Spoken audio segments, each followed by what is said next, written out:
thought we'd start today's show with a question. Ralph, I want to grow next year. Which financial skill should I learn first? And I really like that question. And it really led me to this. Only about 27% of U.S. adults feel confident creating a solid investment plan to build wealth. Yes, Americans feel confident checking their credit report. Studies found 75% do. But only 59% set up a budget, and only 56% feel confident saving regularly. Paying down debt, 57%. What is this telling us? You're not unmotivated. You're just unsure where to start. For so many of us, we want progress, but the options feel endless.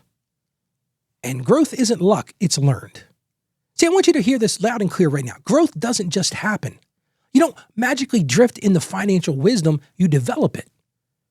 You got to choose one skill, go deep and let it compound, because that's what practice multiplies.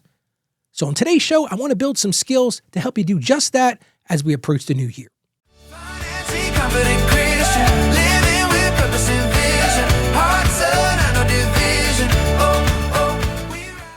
Hello and welcome to the show. Thank you for joining me. My name is Ralph. You've reached the Financially Confident Christian. This is a daily show that helps you break that cycle of financial shame and do it with confidence. And my goal on the show is to teach you paths and skills to help you see fruit within 90 days. And I will tell you personally, my own breakthroughs didn't come from doing more. They came from focusing deeper, like a laser focus on this. And that's what I really want to cover today, one skill at a time. Because when you pick one skill at a time, that's how transformation compounds. That's how transformation happens. And we had a listener share that she chose one focus for the first quarter of 2026. And she said, Ralph, I'm going to really work on this. And for her, it's budget mastery. She wants to really budget this. And she's already got it planned out. She's going to practice weekly so that she can forecast every single dollar by the time she gets to March. And her goal is to save $300 a month. Because that's the vision she sees. She wants to get to March and say, I can see my money clearly now. But I love what she's proposing to do. One skill, just for one quarter, just 90 days. And I can already see it's going to lead to massive peace. So let's get back to our main question for today. What would happen if you picked just one financial skill to master next year? But bigger than that, what if you actually finished it? So let's talk about why this is so important. Number one thing. It's important to pick one skill because there's clarity beats dabbling. If you kind of try to do everything, if you try to chase 5 things halfway, guess what happens? You're not going to do it, but you can master one fully. I always liken this to people who try to do too many things at once. If you're trying to do too many things, you're not going to master that one thing.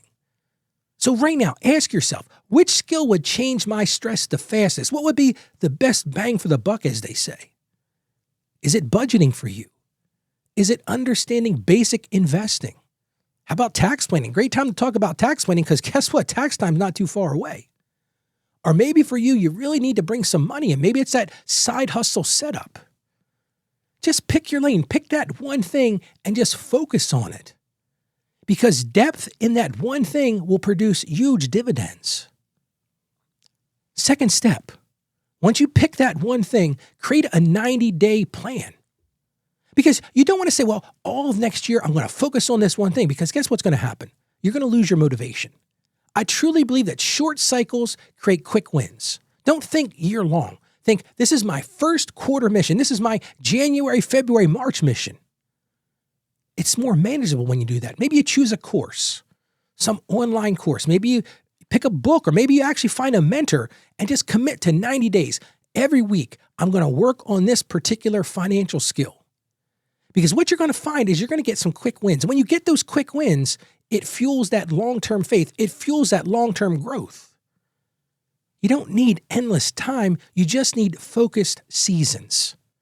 And what that means is you're going to have to practice weekly because those reps build results. I was in the gym this morning. I get to the gym 3 days a week to do weight training. The trainer said, don't do it every day. I wanted to do it every day because I was like, I get bigger results that way. But no, he said, you can't do that. But what he did tell me is he said, Ralph, those repetitions, what we call reps, they build results. See, a lot of people think that learning is just listening to something.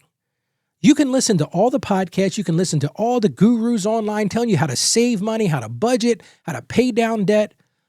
All that listening isn't going to get you anywhere. It's actually doing it. It's when you use real numbers, when you use real accounts, hey, when you use your real life. Because faith grows stronger when it's practiced in motion. Because when you can feel that progress, when you can touch it, it creates confidence that you can trust.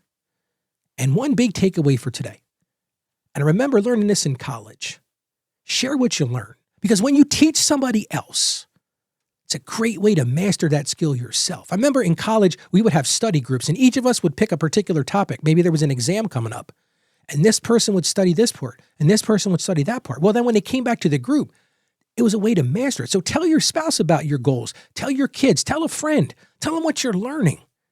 Because when you can verbalize that, when you share those things, it solidifies that understanding. Because the one thing I've learned, the best teachers are the best students. And what you give away grows in you. Well, let's get to our Bible verse today. It comes to us from the book of Proverbs, chapter 18, verse 15. It says, "The heart of the discerning acquires knowledge. The ears of the wise seek it out." Now, it'd be real easy to say, well, that's all about intelligence, Ralph. I'm not the brightest guy. I'm not the smartest person in the world. It's not what it's saying at all. It's all about your heart. It's all about that intentionality. See, I truly believe this in life. The smartest people aren't always the best achievers. It's the people with the biggest heart. And that's what the verse is telling us today. Be wise. The wise seek, they don't just wait. How about we pray together right now? Lord, we come to you right now and we want to be wise. We want to fill our hearts with discernment. So guide us in finding that one skill that will stretch and strengthen me as the new year approaches, Lord. Give me discipline to stay the course and just stay in that lane and just focus on that one thing. Teach me the value of learning as worship, because yes, Lord, it's worship. Teach me to see that as worship. And at the same time, Lord, keep my heart humble and hungry for growth. I ask this in the name of Jesus. Amen. Okay, here's your one action item for today. I want you to just write one financial skill that you're going to master in 2026. Once you figure what that is, write 3 resources of how you're going to get there. Maybe it's a course, maybe it's a book, maybe it's a mentor. And then set a start date in January. This is when I'm going to start this. Put it on the calendar and then give yourself accountability 90 days later. Write it down. Pray about it. Ask God for wisdom into that. Surround yourself with resources and people that can help you. And then commit to it. Set your goal on that. Put your heart on that. Because when you do that, guess what? You will find success in that. And while I'm talking about finding success, I would love for you to come and join our Financially Confident Christian community. This is a great place to come and join other believers who are working just like you. It'll be a great place to share what you plan to focus on in 2026. You can get to that real simple by going to financiallyconfidentchristian.com/join. Now, there's not a lot of people that have signed up yet because we just launched this a couple weeks ago, but you can be one of the trailblazers. It doesn't cost you a dime. You can buy a higher level if you want to support the show. But we're going to fill that with prayer. We're going to fill that with coaching and really help you through your 90-day journey. One of the things that I envision is everybody coming together and sharing what's going on in their journey. Because that's a place where we're not just going to talk about money. We're going to learn how to manage it, and we're going to learn how to manage it God way. So much different than the secular world. So again, I would encourage you to go to financiallyconfidentchristian.com/join. So do that today. And as I close today, set that focus first. You can build the breadth of that knowledge later because skills today become freedom tomorrow. You want freedom tomorrow? Build those skills today. Set a goal for that. Learn it, live it, and then best of all, share it. Go out there today and be a financially confident Christian. I encourage you, stay financially savvy because listen, you can do this. I've got confidence in you. Bigger than that, the Lord is going to help you in your journey. God bless you, and I hope to see you again next show. Financially confident